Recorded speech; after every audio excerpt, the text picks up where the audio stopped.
Hello, dear friends. I am Harshit, and today I am going to start a very new chapter of class 11th, Unit and Measurement. इसके पहले भी एक chapter है जिसका नाम है फिजिकल वर्ल्ड। उस चैप्टर में ऐसा इम्पोर्टेंट बोला जाए तो कुछ नहीं है, पर आपको पढ़ने के लिए वो दिया है और वो आपको पढ़ना पड़ेगा। उससे आपको ये पता चलेगा कि आपके अराउंड फिजिक्स साइंस होता क्या है, फिजिक्स का मतलब क्या है, साइंस का मतलब क्या है, और जो आपको 11th में पढ़ना है उसका डिटेल दिया गया है उस चैप्टर में। वो चैप्टर आप खुद से पढ़ सकते हैं। इसलिए हम यूनिट एंड मेजरमेंट आपके सामने लाए हैं। ये चैप्टर 2 है, सिंपल चैप्टर है। इसमें हमें इंटरनेशनल सिस्टम ऑफ यूनिट्स से हमारा पहला टॉपिक दिख रहा है, ये पढ़ना है। फिजिकल क्वांटिटीज़ के बारे में पढ़ना है, कुछ एरर्स के बारे में पढ़ेंगे, डायमेंशंस के बारे में पढ़ेंगे, डायमेंशंस का एनालिसिस करेंगे, सिग्निफिकेंट फिगर्स के बारे में समझेंगे और कुछ क्वेश्चंस करेंगे। तो let us start our very new chapter. First topic is the international system of units. बहुत समय पहले बहुत अलग अलग कंट्रीज़ में अलग अलग सिस्टम ऑफ यूनिट्स प्रयोग में थे। जैसे 3 यहाँ पे दिया गया है: CGS system, SPS system and MKS system. CGS system that is centimeter, gram and second system. Second system is foot, pound second system, and the third one is meter, kilogram second. The CGS system and the SPS system were mainly followed in UK or in the European countries. In our country, MK system is followed in many places. Now we will learn about physical quantities. What are physical quantities? We know that the things that we see around us is all physics, and their quantities are called physical quantities. And these physical quantities are breakdown, or you can call it have two parts: fundamental quantities and derived quantities, and both these come into system of units. Now we will study about fundamental quantities. Dear friends, fundamental quantities are also known as fundamental units और base units. इसका मतलब यह है कि fundamental quantities base units से कहा जाता है क्योंकि ये एलिमेंट्री फिजिकल क्वांटिटीज होते हैं, और ये इसमें लिखा जैसा है, it is an elementary physical quantity which does not require any other physical quantity to express it. इसका मतलब यह है कि इसके जो फिजिकल क्वांटिटीज़ है वही उसे एक्सप्रेस करते हैं, उसके अलावा और कोई फिजिकल क्वांटिटी उसको एक्सप्रेस करने के लिए रिक्वायर्ड नहीं है। जैसा कि अगर हम कहें कि 1 मीटर 5 kg, तो ये फंडामेंटल यूनिट्स है, फंडामेंटल क्वांटिटीज़ है, जिसमें सिर्फ एक ही क्वांटिटी या एक ही यूनिट हमें दिखता है, और इसे हम बेसिक फिजिकल क्वांटिटी भी कहते हैं। The unit of fundamental physical quantities is called fundamental units. So this is very easy. Now we will jump to derived quantities. Derived quantities को हम derived units भी कह सकते हैं. All those physical quantities which can be derived from the combination of two or more fundamental quantities or can be expressed in the term of basic physical quantities are called so. We will not go through this written thing. हम अपना sentence बनाएंगे. अब हमने समझा कि fundamental quantities क्या होती है. अब हम समझेंगे डेराइव क्वांटिटीज़ क्या होती है. डेराइव क्वांटिटीज़ ऐसी क्वांटिटीज़ है जिसमें दो या दो से ज़्यादा फंडामेंटल क्वांटिटीज़ साथ मिलकर एक नया क्वांटिटीज़ बनाती है, जिसे हम डेराइव क्वांटिटी कहते हैं. फॉर एग्जांपल, अगर मैंने कहा कि एक मास है या एक आदमी है, वो 10 मीटर गया 2 सेकेंड्स में, तो 10 मीटर अगर वो 2 सेकंड्स में गया तो हम कह सकते हैं कि उसकी स्पीड या वेलोसिटी 5 मीटर पर सेकंड है। कैसे, ये हम यहाँ देखते हैं। अगर ये एक मानते हैं ये एक आदमी है और ये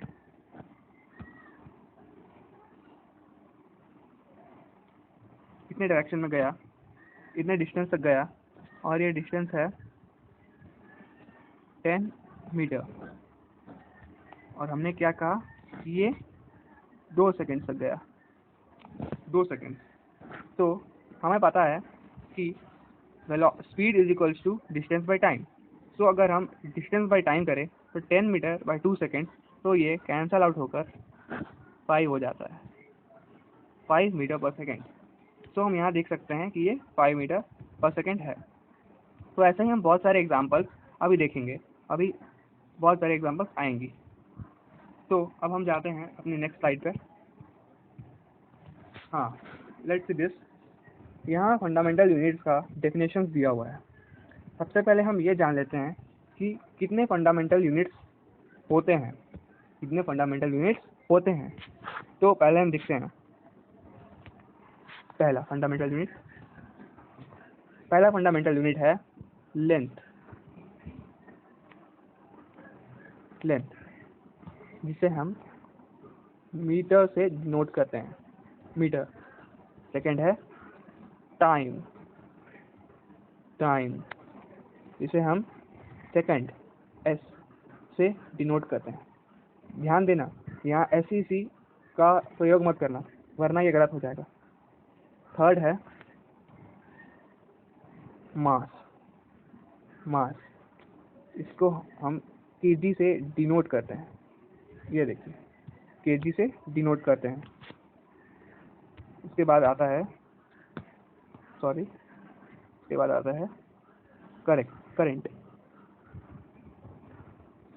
करंट को हम डिनोट करते हैं I से। फिफ्थ है अमाउंट ऑफ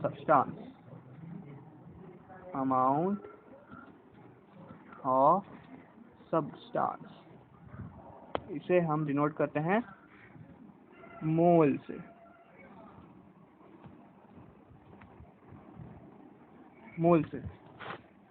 हम नए स्लाइड पर जाते हैं। सिक्स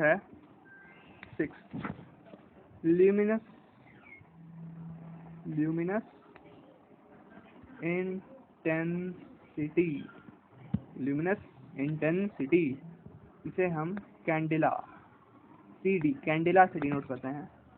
और अंतिम सातवां है टेम्परेचर,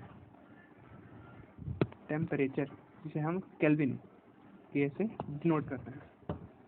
अब मैंने यहाँ सारे समझाया आपको। अब हम यहाँ देखते हैं यहाँ क्या लिखा है और इसने क्या कहा है। यहाँ लेंथ के बारे में बताया गया है कि the metre is the length of the path travelled by light in vacuum during a time interval of 1/299,792,458 और सेकेंड।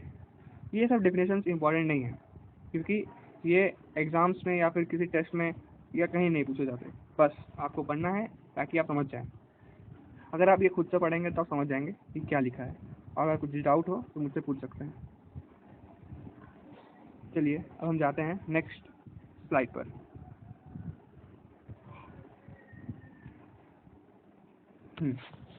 हमने पढ़ा फंडामेंटल क्वांटिटीज़ के डेफिनेशंस के बारे में और फंडामेंटल क्वांटिटीज़ कितने प्रकार के होते हैं।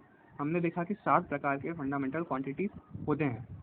अब हम इसी फंडामेंटल क्वांटिटीज़ का एक दूसरा भाग या इसे उसका छोटा भाई मान सकते हैं, वो पढ़ेंगे सप्लीमेंट्री यूनिट्स। तो 2 तरह के सप्लीमेंट्री यूनिट्स हमको पढ़ना है। तो ये क्या है, पहला है रेडियन फॉर प्लेन एंगल, जो प्लेन एंगल के लिए होता है, और दूसरा टेरेडियन जो कि सॉलिड एंगल के लिए होता है। सॉलिड प्लेन मतलब प्लेन फिगर में, सॉलिड मतलब सॉलिड फिगर में। तो अब हम इसके बारे में पढ़ेंगे। तो इसमें देखिए क्या लिखा है radian, it is the unit of plane angle, पता है। For 1 radian is an angle subtended at the center of a circle by an arc of length equal to the radius of the circle. अब देखो ये क्या कहना चाहता है, बताता हूँ ये क्या कहना चाहता है। इसके बगल में एक डायग्राम दिया हुआ है, देख पा रहे हैं अभी ये डायग्राम, ये देखिए ये, हाँ ये डायग्राम। अब इसने कहा, क्या कहा इसने ये कहा, एक मिनट बताता हूँ क्या कहा इसने।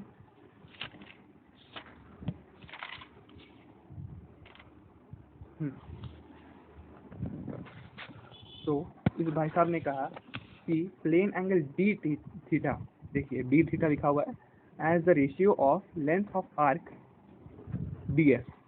ये है जो ये दिख रहा है आपको, ये लेंथ ऑफ आर्क है डी एस, और ये थीटा है डी थीटा। और कहा है कि टू द रेडियस आर, ये है रेडियस आर, ये भी है रेडियस आर। ये एक सर्कल का ही पार्ट है, ये बड़ा ऐसा सर्कल होगा, इसी का ये पार्ट है। तो अब इस पर देखेंगे हम कि ये क्या देता है। देखिए अगर हमें इसका एंगल निकालना है, एंगल निकालने के लिए d s by r radian angle निकालने के लिए काम में आता है, और रेडियन को हम सेकेंड्स में, आवर्स में, मिनट्स में बाद में चेंज करना भी सीखेंगे। तो अब हम सेकेंड बिट पे जाते हैं, स्टेरेडियन। अब ये स्टेरेडियन क्या होता है, पहली बार नाम सुने ना पहली बार नाम। तो अब ये क्या होता है, it is the unit of solid angle. Solid angle मतलब क्या कहें, हाँ सॉलिड एंगल मतलब एक हम कोनिकल चीज़ सोच सकते हैं, कोनिकल चीज़ मानिए ऐसा है, कोनिकल चीज़ सोच सकते हैं। तो एक मिनट ऐसा कुछ बनेगा, इसको डॉटेड लाइन से कर देता हूँ, ये ऐसे आएगा, ये ऐसे आएगा, और ये कुछ ऐसे आएगा, ऐसे कुछ आएगा। तो इस पर ध्यान देते हैं, ये जो अंदर का एंगल होगा, ठीक से बन नहीं पा रहा है, ये जो अंदर का एंगल होगा ये वाला, ये चेंज कर लेता हूँ, ये वाला एंगल अंदर का 3D एंगल होगा, वो निकालने के लिए हमें स्टेरेडियन में पड़ता है, वो स्टेरेडियन में निकलता है। तो उसे कैसे निकालते हैं, ऐसे निकालते हैं, ये इसका रेडियस हो जाता है, तो ये इसको बोलते हैं डी ए, ये वाला पार्ट डी ए। तो solid angle d omega as the ratio of the intercepted area dA of the spherical surface described about the apex O as the center, apex O ये center है, as the center to the square of its radius।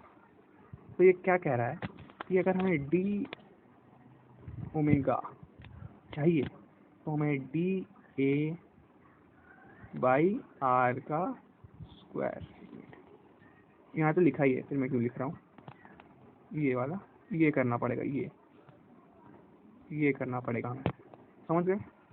तो ये करना पड़ेगा। तो ये अगर आप क्वेश्चंस मैं दूंगा तब उससे आप और अच्छे तरह से समझ जाएंगे। तो ये अब मैं आगे बढ़ता हूँ, इसको क्लियर कर देता हूँ और अब आगे बढ़ूँगा नेक्स्ट टॉपिक पर। नेक्स्ट टॉपिक क्या है देखिए ज़रा, हाँ derived physical quantities. As we all know, derived quantities are the combination of two or more fundamental quantities. So let us see some examples of these. जैसा हमने कहा था स्पीड डिस्टेंस बाय टाइम, तो इसमें मीटर भी आता है, second भी आता है, speed by distance by time speed होता है, और इसे अगर डिस्प्लेसमेंट बाय टाइम हो तो इसे हम वेलोसिटी भी कहते हैं। और नेक्स्ट देखते हैं एक्सेलरेशन। एक्सेलरेशन क्या होता है पढ़ा था मैंने, हाँ एक्सेलरेशन होता है change in speed by time. अब चेंज इन स्पीड क्या होता है भाई, चेंज इन स्पीड अगर हम 10 मीटर पर सेकेंड माइनस 5 मीटर पर सेकेंड करें तो क्या आएगा, 5 मीटर पर सेकेंड, वो भी तो वेलोसिटी या स्पीड ही है ना भाई। तो अगर हम वेलोसिटी को टाइम से डिवाइड करें तो हमें मिलता है एक्सेलरेशन। कैसे मिलता है, अरे ऐसे मिलता है यार, ना क्या सोचने का, ये देखो यहाँ दिखाता हूँ मैं कैसे मिलता है। ये देखिए, ये हमने लिया एक्सेलरेशन, ये कहा एक्सेलरेशन इज इक्वल टू क्या कहा, वी इनिशियल, नहीं ऐसे नहीं समझाऊंगा, मानता हूँ कि velocity by time. So this is equals to velocity क्या होता है, मीटर बाई सेकेंड टाइम्स होता है बाई सेकेंड। तो ये क्या हो गया, मीटर बाई सेकेंड मतलब मीटर बाई सेकेंड का स्क्वायर ए। तो ये क्या हो जाएगा, a is equals to metre second minus 2। Simple था, आ गया यहाँ से हमारे पास। अब इसे क्लियर कर देते हैं। अब ये भी हमें समझ आ गया। अब कुछ नया सोचते हैं। अब एक्सेलरेशन मिल गया, क्यों ना हम एक्सेलरेशन को मास से जोड़कर देखें, मास से मल्टीप्लाई कर देते हैं। चलिए वही करते हैं। तो मास इनटू एक्सेलरेशन, ये तो हमने पढ़ा है, क्या देता है, फोर्स। तो मास इनटू एक्सेलरेशन मतलब केजी इनटू मीटर पर सेकेंड स्क्वायर मतलब केजी एन पर एस स्क्वायर। ये आया फोर्स। कितना मस्त है ना। अब हम प्रेशर क्यों ना देखें, प्रेशर। चलिए प्रेशर देखते हैं। प्रेशर क्या होता है, प्रेशर होता है क्या होता है, हाँ प्रेशर होता है फोर्स अपॉन एरिया। मतलब फोर्स क्या था, केजी मीटर पर second square divide by area क्या था, मीटर स्क्वायर। देखिए इसको कैसे करें, केजी ये क्या हो जाएगा, metre by s square into m square. तो ये क्या हो गया, ये कटा, ये क्या मिला हमें, दिख रहा है भाई क्या मिला, यही मिला और क्या मिला, इसको ठीक से लिख दीजिए, यही आएगा। ऐसे ही हम बहुत सारे फिजिकल क्वांटिटीज है नेचर पे जो हम रोज़ देखते हैं, रोज़ सीखते हैं इससे कुछ ना कुछ, वो हम कुछ कर सकते हैं। तो अब हम जाएंगे नेक्स्ट टॉपिक की ओर, पर अभी नहीं, अगले क्लास पर। तब तक के लिए स्टे ट्यून और इस टेबल को ध्यान से देख लीजिएगा। और thank you, bye everyone, meet you in the next class, take care, bye bye.